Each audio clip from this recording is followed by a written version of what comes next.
All right, guys, a lot of you have been asking my opinion about Michelle Wu's response to ICE coming back to Boston. Now, I'm assuming that you've been keeping up with what's going on. If not, maybe I'll go live like sometime this week. But I do have a lot to say about this, and I would let's start with disclaimer here. I don't know how long the video is going to be. I'm just going to give you some of my opinions here, okay? And here's the way that I see it.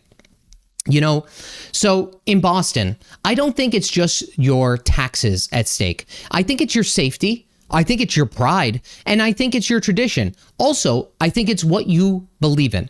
Because if you could watch somebody getting arrested for carrying a damn gun on Monday and see them back in the same neighborhood by a Wednesday, courtesy of sanctuary policies, we have a problem.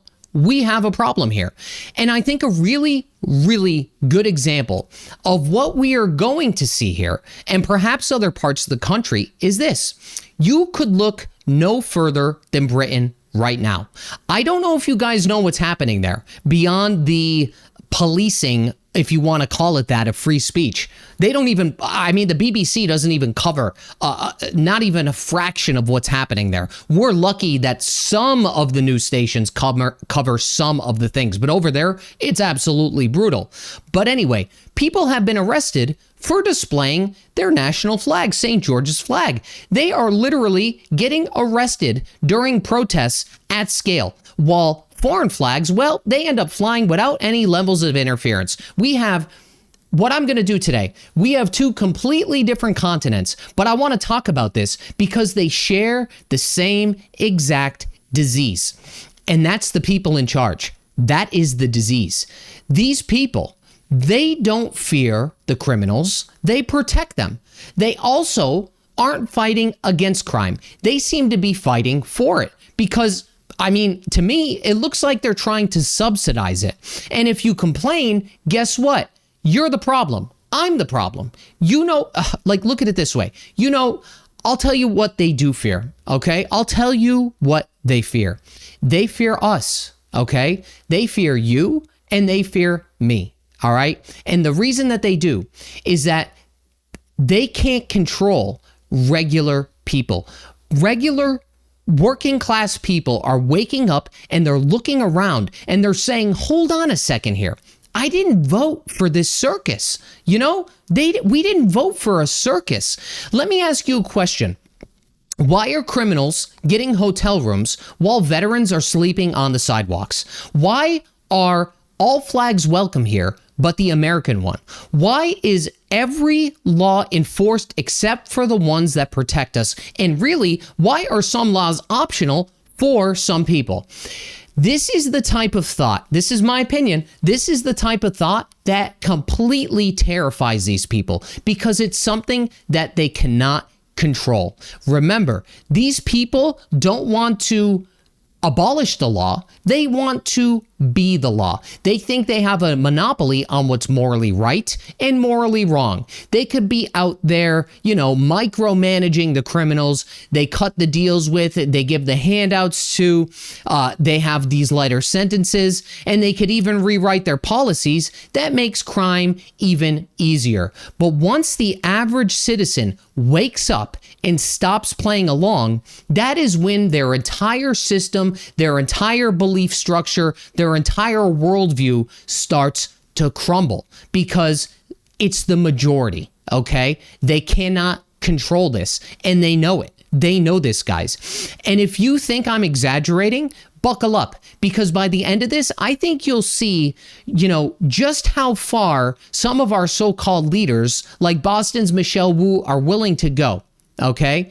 Because when you look at what she was saying, I don't think that she was trying to calm people down. I think she's doing the exact opposite. It's having an adverse reaction. I think that she's continuing to build the tension. And I also think this is systematic, okay? Because she is cornering citizens with her rhetoric that paints them as villains inside of their own city. I mean, I'm sure you guys see this. This isn't leadership. This is provocation, right? Every speech, every single one feels less like governing and more like a dare. I mean, really, she's daring the federal government. How can she push and push and push and keep on pushing? How long does she think it's going to take before somebody snaps, right? That's essentially what's going to happen here. And then when they do, she'll be ready with the cameras rolling to brand them as extremists that she ended up helping create. Okay?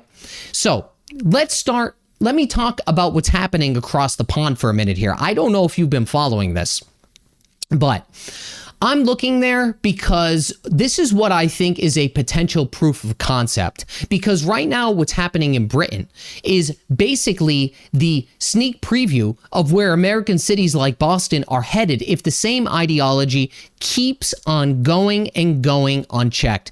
Think of it as if we are watching the trailer before the full movie drops. And the plot, in England at least, is pretty simple. Ordinary citizens, they're basically being disenfranchised, all right? They're being treated like extremists. Meanwhile, the actual extremists are basically like on an Airbnb's rewards program that they could commit 5 crimes and get the 6th one absolutely free, okay? That's what's happening there. Does that sound familiar? Because it happens here too. Now, in England, ordinary people, they're doing the most radical thing, the most shocking thing, and the most terrifying thing humanly imaginable. They're putting up their flags, the flag of St. George, the English flag. And the reaction to this is a full V for Vendetta meltdown. The police officers there, they are literally wrestling with people trying to put up their national symbol. Some guys are even getting attacked. And over what? Over a red cross on a white sheet because people believe in something? In most of the world, flying your own flag, this is completely normal, guys, okay? Except for here and obviously over there. People are proud where they're from, where they live. You could look to Italy, you could look to Poland, but in England, it's treated like contraband. Why? Because for decades, people have been gaslit into thinking that their own history or current history in the making is something to be ashamed of. Does that sound familiar to you? Because it happens here as well. It's ridiculous. That's how upside down things have gotten. That is really how upside down they have gotten. When foreigners can plaster their flags across your city and hate the area that they live in with absolutely no problem. But the second you fly your own flag, suddenly you're a domestic threat. That is a double standard. I've talked about double standards before, and I told you that is what will radicalize people the fastest, okay? Now, over in Boston, where Michelle Wu is effectively running the same exact playbook, just maybe with a different flavor. She insists, again, Boston is the safest big city in America. But meanwhile, residents are telling a different story. They can't even go into a damn store without watching somebody shoplift in broad daylight. Jesus, you can't even buy a container of toothpaste without getting the manager to open the safe, okay? Everything is guarded. Toothpaste, deodorant, you name it, right? It's insane. And, these kids here, they're getting arrested with these guns, and then they're released the very next day in your neighborhood. And oh yeah, homicides have doubled compared to the same time last year. I wonder what the longer term metrics of that are going to look like, okay?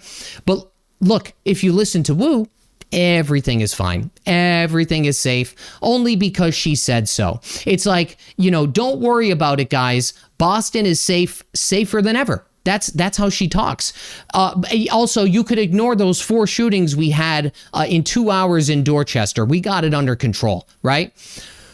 But here's where it gets wild, okay? Because ICE, they are saying, as you know, they are going to flood the zone, mainly due to the pushback that Michelle has given them, okay? The interviews are insane, okay? They're insane. And it's because of the sanctuary city policies, okay? Sanctuary city, I'll translate it for you. What that means is that they're refusing to cooperate with ICE deportations, even if it's a violent criminal, okay? These people get out on $300 bail, right? But now ICE is gearing up to send more agents into Boston because they cannot rely on local authorities. And Wu, instead of trying to ease those tensions, I think that she cranked it up to an 11, a 12, or a 13. She goes on the radio and warns people to expect the National Guard, to expect troops rolling in on frickin' tanks or something like that throughout the city and all these military vehicles, right? Let me tell you something right now. I think that she should keep on thinking that. I think that she should keep on pushing back, and I think she should keep talking about it. Because if she does, I will almost guarantee you, the more that she talks about this, the more that it might happen, okay? The mayor of Boston could have easily said, look, guys, ICE has a constitutional right to do their job. That's all she had to say. And in my opinion, she's trying to position herself as the lone defender of Boston against what she considers tyranny. She literally is comparing herself to the patriots who sparked the American Revolution. I am not making this up, guys. She actually said Boston would rise again like it did 250 years ago against a king, which is absolutely ridiculous because we all know Wu isn't standing up to some kind of king. She's standing against federal immigration enforcement while ignoring her own residents' concerns about crime, about housing, about safety. That's what it is. And you know, way back then, rising up, that meant breaking free from an empire that didn't represent the people. What the hell does she think is happening in Massachusetts today? I bet if I were to poll 90% of this state on how they felt, I'm willing to bet you that more than half would feel disenfranchised by the state itself. I just guess now rising up apparently means refusing to cooperate with law enforcement, taxing your citizens into oblivion, and letting people who shouldn't even be here in the first place stay on the taxpayer's dime. You know, the Patriots dump tea into the harbor. Wu is just dumping crime, and she is dumping the bills on the families of Boston. That is the difference, and that is what is happening. Now, let's weave back to what's happening in the UK. You know, over there, people are waking up. There's many, many videos on YouTube. Good luck trying to find this on the BBC because it's substantially worse over there when it comes to free speech. They don't talk about any of this stuff. And people are realizing that the government isn't on their side, that they're not being neutral, okay? And it's also obvious that the police are in the same position. They are also picking sides, maybe because they have to, maybe not because they want to. How could you fly the Palestinian flag? How is that allowed? But the English flag, you are getting arrested. The same could be said for Boston. You could put up all of these different types of flags, all this, all this other stuff, no problem. But if you try to put up an American flag somewhere, people will look at you cross-eyed. If you have an American flag on your hat or your shirt or whatever, you're going to get, people will stare at you, okay? You know, but here's the deal. If ICE tries to enforce the law, suddenly the mayor declares it's an authoritarian crackdown. There is a double standard here, guys. There is a double standard, and I think it's obvious. And that's what's driving people absolutely crazy because it's not about the safety. It's not about the law. It's about being the law. Let me tell you a little secret here, guys. Once you realize that these so-called leaders, once you realize they don't fear the gangs, they don't fear the drug dealers, they don't fear the human traffickers, what they do fear is the ordinary citizen who dares to stand up and say, this is my home, this is where I belong, okay? That is the biggest threat to Wu's worldviews, and it's the people. It's not ICE, it's not Trump, it's not the federal government, it's us. It's everybody that is waking up to what is going on and is dispelling the rhetoric that you're being fed. And when people like Wu, when they double, triple, quadruple down, what she doesn't realize, maybe she does, is that she's not diffusing the anger. She is multiplying it. She thinks she's protecting the communities, but in reality, she's confirming the narrative that the government doesn't work for you. It works against you. Again, this is my opinion. Okay, this is my opinion. Basically, they will tell someone what they can't or can't do. Okay, that it should be what they believe is reasonable. What you perceive to be reasonable is not. And what happens is the more pushback people give on these type of things, okay, the more likely they are to do it. Okay, when she's trying to police what you can or can't do or can or can't think, guess what? People will speed run to that location. Okay, they're like, that's the way that it goes. Now, you could refuse to cooperate with ICE, and you could also warn citizens that the feds are sending in troops, and suddenly people who weren't even paying attention, what happens is they will start to believe that the system is rigged against them. This is why today I wanted to compare what was happening in Boston to Britain, because in both places, it's like two sides of the same coin. The establishment had decided that the real danger isn't the criminals or the extremists. It's the people who refuse to clap along or the people that refuse to comply. That is who they deem the problem. That's who they think that the problem or the bad actors are. Okay? When you treat like rational, normal thinking people like threats, don't be surprised when they become the threat. There's only so long that people are going to live like this, okay? That they think everybody, this entire state is against them. And when you criminalize that type of worldview normalcy, you will end up getting abnormal responses, okay? People won't just shrug it off and go home. They will get angrier, they will get louder, and they will eventually, some of them become radicalized, which is not good either. But that is what's happening. That is the scary part of all of this. And I think that Wu knows exactly what she is doing. She's not stupid, and she's also not confused. But what she is doing is, without knowing it, maybe she does, is using the rhetoric of revolution because it rallies her base, and like, even as it deepens the sense of betrayal for everybody else. That's what's happening. By constantly framing the federal government as an invading army, she ensures people in Boston that they will see ICE not as law enforcement, but as a foreign occupier. How do you think that we feel? How do you think that we feel? We feel the same exact way, okay? We all feel the same way. That is how you radicalize a population. Convince them that their own government is illegitimate. Wu's speeches sound less like a mayor and more like a college activist with the megaphone, which is fine until you realize she's in charge of a major American city. That disconnect is why this issue is not going to go away. It is not going to go away, and it's only going to get worse, okay? Look to Britain. As I said, see what is going on there. And maybe I'll play some of the videos if I go live this week. And by the way, in my opinion, Wu isn't only guilty of this. She's not the only one. You could apply the same logic and the same framework to what the federal government is doing, dealing and going through with everything that's going on with ICE. And I'm trying to be fair here. And here's the truth. ICE isn't out here freelancing or grandstanding. They are enforcing federal law. They're doing their job that Congress gave them to do. They are the one part of this equation that's actually following the playbook that they were provided. Meanwhile, every time these extremely left-leaning mayors or governors are screaming resistance, it doesn't protect their communities. It ends up turning the volume up on the chaos.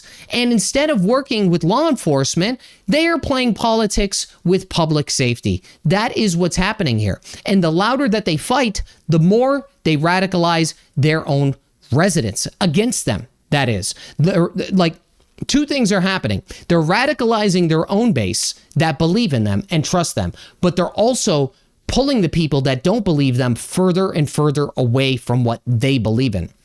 But here's the difference that nobody wants to say out loud. I think that the federal government is supposed to make the rules, right? And the states are supposed to follow them. That's how the system works. ICE is doing exactly what they had to do, what the enforcing the law on the books, let's say. But when Mayor Wu decides their personal ideology matters more than the law, you end up with a standoff where the only losers are the regular citizens stuck in the middle. Again, I'm trying to be fair here, guys, because the criminals, they know that they're safe. The politicians know they'll get reelected off of their outrage. And the people like paying the price are the ones who actually obey the law. That's the problem. And if Wu thinks her grandstanding makes her like a revolutionary patriot, she may want to remember how revolutions usually end. And it's not with the elites in charge, but with the people taking back their power. That's it. Okay, that's it. Oh my God, it's 20 minutes. I will do my best. Okay, I could keep going here. I will do my best to try to go live so I could show you the comparison of what's happening over there versus what's happening here. I would say they are 1 to 2 steps ahead of us, okay, in what's happening. And people, there are mega protests against the illegal immigration, okay? People are becoming more and more radicalized over there. And again, guys, I'm not saying that people should or shouldn't. I'm just saying that it doesn't matter if it's coming from Wu, but what she does is there's a consequence to what she's doing. The consequence is there's more pushback from the right. And again, what it's doing is separating more people. It's separating more and more people. And the more and more people that become separate in a state where you have a democratic rule, if 70% of the state is in line with what Michelle thinks, guess what? She is rallying that base to support her and her beliefs even harder, okay? And is further pushing away the 30 or the 35 or 40%, whatever the hell the ratios are. You see what I'm saying? And the more that ICE and the federal government gets involved and is forcing themselves into these situations, the more and more the same type of, let's say, extremism is going to happen on both sides of the aisle. So it's bad on both ends, right? They should do what's in the citizens' best interest. And what they should do is be complying with what the rules are so that they could take the crime off the street, guys. That's all that it boils down to, right? They should be working not in their best ideological interest, but in what is necessary to keep the citizens safe. Is that too much to ask? I feel like it is. I don't know. This has been long enough, guys. I'm sorry if I wasted your time, but I needed to get that off my chest. I'll try to go live later this week on this, and I should have more videos tomorrow. That's it. I'll see you then. Bye-bye.